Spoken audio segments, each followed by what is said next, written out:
2022. OMG, what is this year going to bring us? All right, let's pull some cards, shall we?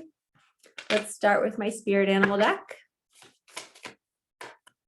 by Kim Kranz. Thank you, Spirit. That was fast. Ooh, Pisces energy. We have the fish.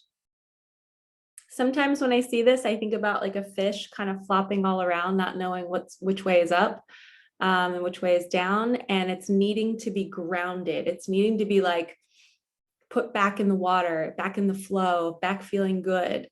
And if you can see that there's a moon in this photo too, and it's got this bright light around it. So maybe around full moons, new moons, maybe you get that energy like you're flopping all around and you feel a little out of control. So this is a symbol, this symbolizes you recognizing that about yourself. I've done probably like 4 or 5 readings in the last week where people are realizing that they are being put through situations where they're learning what works for them.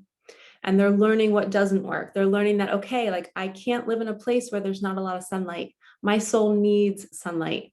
So that's something that, you know, somebody unfortunately has to go live somewhere without sunlight in order to figure out that contrast. And it's uncomfortable. We're like, we ask ourselves, why did we move here? Why do we have this space? Why did we go through this experience? And it's to learn about ourselves.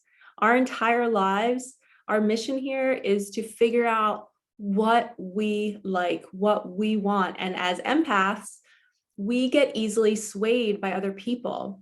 I got my human design chart read by Kelly Rowland. I will link her in the description below. And I learned that for me, my heart chakra, my throat chakra, my crown chakra, it's like wide open. It's like somebody took my head, did a little sliver and just pulled this back and it's wide open. So anything I see on TV, any music I hear, any people's opinions, other people's lifestyle, it almost like gets morphed into me. It's like I'm a shapeshifter. I start becoming them. I start feeling the music I'm listening to. I start feeling like I'm in the movie. And if you're somebody who likes crime TV or you like mysteries and stuff, what if you're like me? What if you are absorbing all of that negative information and you wake up the next day in fear and you're like, why do I feel this? Well, it's because you just went to bed watching something and your body is magical and it can absorb a lot of things. So I have to be mindful for me about who I'm around, what I'm watching, what I'm listening to. And it's funny, before I learned this from the human design reading, which is basically like an astrology birth chart reading, but on crack, it's like awesome. You get to really learn the intricate details of who you are. And it's all based on when you were born and astrology. But I'm a 2-4 generator, if anybody's ever had theirs done. So I'm a combination of like a hermit, which I need to be alone so that I can like close my lid and keep to myself. And also an opportunist, meaning like I need to put myself out there. I need to be seen in order to feel good in my life and to feel purposeful. And I need to know that like if somebody's hurting, I need to know what they're hurting with so that I can offer them help, which has always been me as a teacher. Like I always felt like I wanted to walk into class and I wanted to ask the kids, what do you want to learn today? Yes, I always had a lesson planned, but it was almost like I'd rather give them something that they need. So that's part of like my opportunist in me is I need to like capitalize on it. I need to serve. I need to help. So anyway, I don't know why I just went on that spiel, but learning about who we are and what we like to do. And life is about that lesson of figuring it out. Okay, I need a space with lots of sunlight. I need a space that's quiet, or I like to be around people. Maybe I don't like to be alone. And you get put through all these scenarios to try to figure it out. You have to go through the contrast to figure out what it is you do want. And that goes with manifesting too. I'm going to pull another card, but that goes with manifesting. You have to learn what you don't want so that you can identify what you do want to call into your life. And sometimes that means being in an unhealthy marriage. Sometimes that means driving a certain kind of car that you're just like, why did I pick this car? It's terrible. It's okay. Forgive yourself. You're trying to figure it out. That's life's a dance of just like in and out. You're dancing, then you're not. You're dancing, then you're not. Or you're dancing to a song that sucks. We have the B card. So the B is all about you've worked so hard and it's time to rest. It's time to lay down, kick your feet up. And as soon as your mind jumps in and says, oh, I should be doing more, I should be doing this. It's like, think of a bee's wings flapping really, really fast. That's your mind.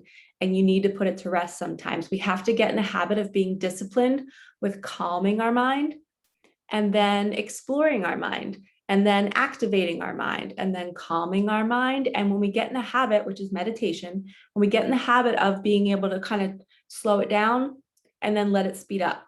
And then when we catch it in overdrive, then we can turn it down again. So that's why meditation is such a wonderful tool, because it's number one, making you aware of what you're thinking. The purpose is not to turn your thoughts off. That's impossible. It's just to become the observer. You're sitting back and watching yourself have these thoughts, and you're like, but that's not me. I don't need to listen to that. So number one, you become the observer. Two, it's almost like a fitness, like a mental fitness. You're learning to train yourself to control the speed of your mind and how fast it's running. Because once it goes with a negative thought, that puppy will just keep spinning, and you'll be thinking it for the next 3 or 4 hours. And then guess what follows a thought? A feeling. And then when you're feeling a certain energy, then you start attracting that same feeling in other people, in situations. So you don't want to do that. You always want to be able to nurture yourself, see your thoughts, see the negative ones. Don't let them spin and spiral all day long. So that's why meditation is wonderful. So with the bee, I feel like you're being called to meditate with this, or take a vacation or rest. Okay, so we had the fish. Did I put the fish back in? I'm silly. I guess that was meant to be. All right, I'm just going to leave that be. All right, the bee, the fish. Let's do some prayer cards. Got my phone all out. All right, here we go. Let's see what messages we need to hear. Okay.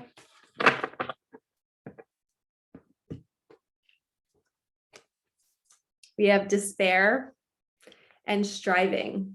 Despair says, I need your divine intercession right now, oh great spirit.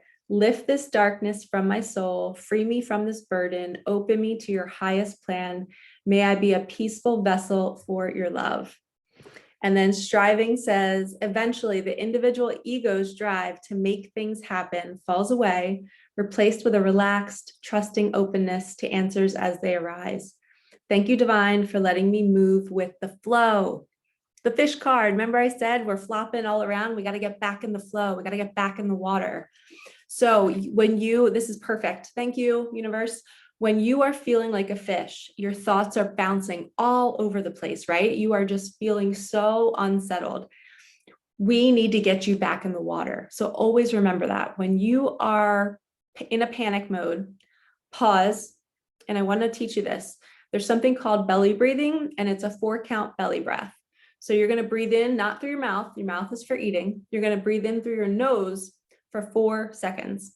You're going to breathe in for 4. And then as you breathe in, your belly should push out. That's how you know you're doing a belly breath, because you don't want to do a chest breath because it's short. It makes your body feel like you're not getting enough air. But when you do a deep belly breath, your body relaxes, because it's like, wow, we got plenty of air down here. And it's slow and it's controlled. So 4 seconds in, belly goes out, hold for 4, release for 4. And when you release, your belly falls back down. You do that 4 times. As soon as you start to feel panic thoughts, anxiety, a panic attack, immediately do that belly breathing, because in the midst of a panic attack or an anxiety attack, your physical central nervous system, your body thinks that you're being chased by a tiger and you're going to die. It doesn't know the difference from a thought and from something actually happening physically in the external world. So your job is to tell your body that there's nothing going on around you. You're safe. And even if there was, this is a great tool for you to use. If there is chaos in front of you, how can I be okay in it? The belly breathing, 4 counts, gold. You need it, use it, it will help. It'll immediately slow down your body. And then your body will start to the anxiety will dissipate. The panic attack will stop. My mentor also taught me you can press on your palms and kind of, I know there's pressure points all over your body, but even just immediately going and feeling sensory. I feel my hand. I'm safe.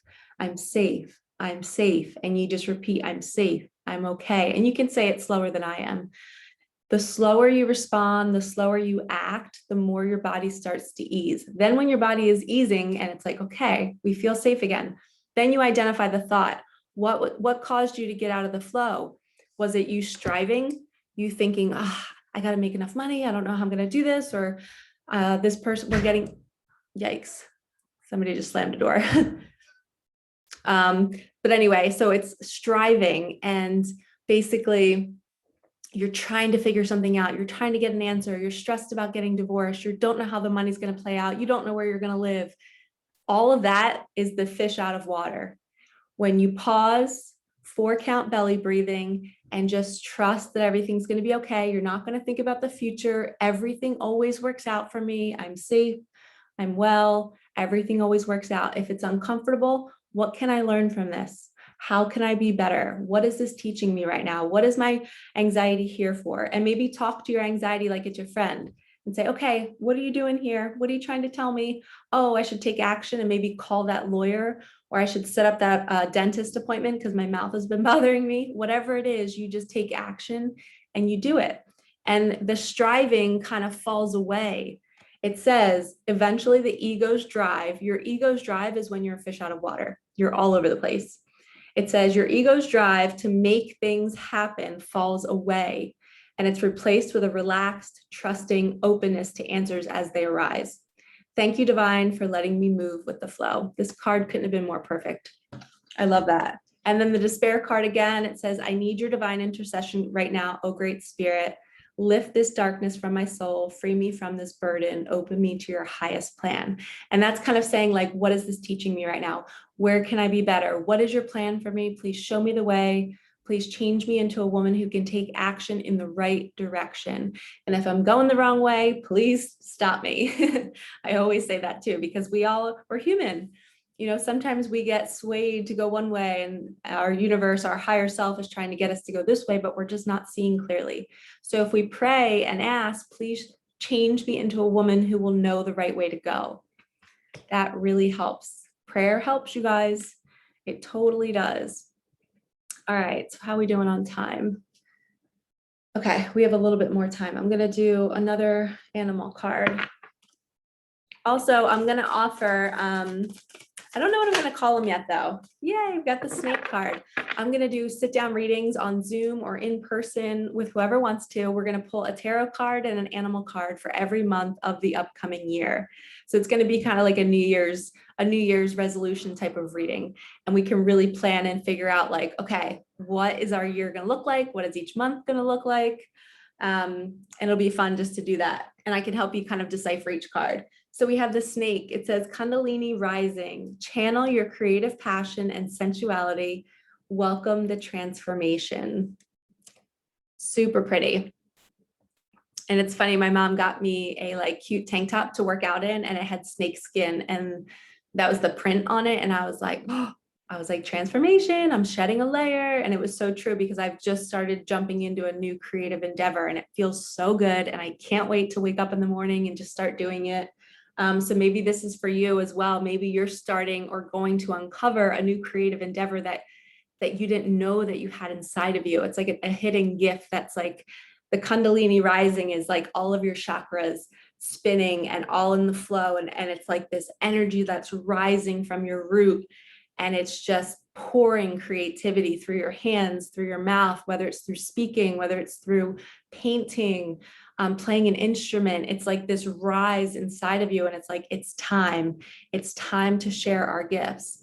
And I know when I first started posting my teaching lessons on Instagram, those short little clips of me teaching about mindfulness to kids, I really started to watch myself back, and I was like, I don't even remember saying half the stuff that I said. Like, it's totally channeled. Everything is not me. I'm just a messenger, but it feels so good to just be in that flow.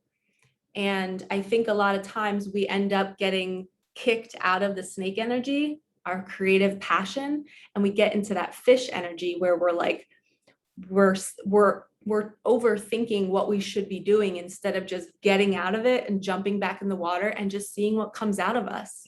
You know, sit in a meditation and then see what you feel called to do afterwards. You know, that Kundalini rising is it's rising up the center of your spine, all the way up out through your crown chakra. And when you sit in meditation, you are allowing all of that to align. You're getting rid of all the junk and the chaos in your life, and you're just settling into you and what it is that your heart wants and what you are being called to bring to us. What's your creative passion and how can you share it with us? You can get those answers in meditation. And it's not going to be an answer like a word given to you. You're just going to get out of the meditation and you're just going to start doing it. And you're going to be like, oh, I've been wondering what I should be doing all this time, and now I'm doing it. It's going to feel good. You're going to wake up one day and you're just going to do it. That's the best advice that I can give you from my experience. I don't know everything, but I can learn anything. And I am continuing to learn. So, all right, I do want to find the fish card. All right, let's figure out, so let's do one more card. I'll do this later. I always dislike when other readers like do other things when they're supposed to be pulling cards. I'm like, let's go, let's pull these cards. All right, this is the Course in Miracles deck. Oops. I think we should use this. It says, you can wait, delay, paralyze yourself, or reduce your creativity almost to nothing, but you cannot abolish it. What? That is insane. I know the words are backwards, but you get the idea. It says, I am entrusted with the gifts of God. Are you kidding me? Thank you, thank you, thank you, thank you, thank you. This was perfect. And it was the one that was still on the table. You can wait, delay, paralyze yourself, or reduce your creativity almost to nothing, but you cannot abolish it. That means no matter what, that snake is going to rise. It is going to express itself.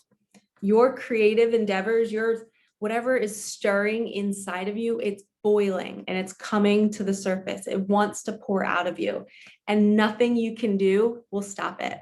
So don't stress about what you should be doing and that you're not doing enough. No, you're exactly where you're supposed to be. There's a pause for a reason. You have to learn something where you're at first in order to move forward.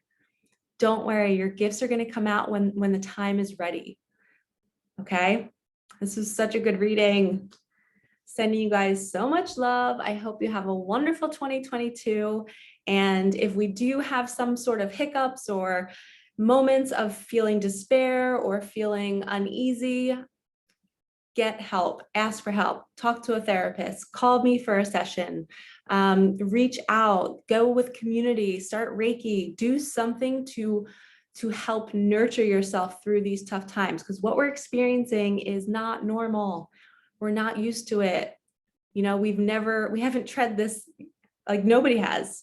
We're the trailblazers. We have to figure it out. So we have to lean on each other and use each other.